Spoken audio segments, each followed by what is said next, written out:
இப்போ சமீபத்தில் கூட கேள்விப்பட்டேன், ஒரு பையன் பேசுனதாக கேள்விப்பட்டேன்.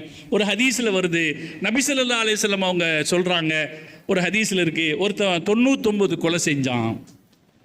99 கொலை செஞ்சான். ஒரு அசரத்துட்டு போனான், எனக்கு மன்னிப்பு கிடைக்குமான்னு கேட்டான், கிடைக்காதுன்றாரு. 100வது அந்த அசரத்தை 100வதாக கொலை செஞ்சுட்டு அவன் அந்த ஊரை விட்டு வெளியே போகும்போது, வருத்தப்பட்டுட்டு வெளியே போகும்போது மௌத்தா போயிட்டான். அவனை நன்னவர்களை எடுத்து செல்கிற மலக்குமார்கள் எடுத்து சென்றார்கள் அப்படின்னு ஒரு ஹதீஸ் வருது. அல்லாஹ் எப்படி மன்னிக்க கூடியவன் என்கிற இரக்கத்திற்கு சாட்சியாக சொல்லப்படுகிற செய்தி அது.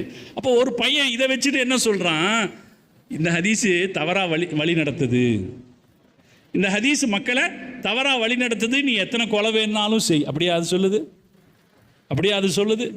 நீ எந்த ஒரு மனுஷனுக்கு சின்ன ஒரு தீங்கு செய்தாலும் அதற்குரிய பதிலை பெறாமல் நீ தப்பிக்க முடியாது என்று சொல்லுகிற மார்க்கம் இது.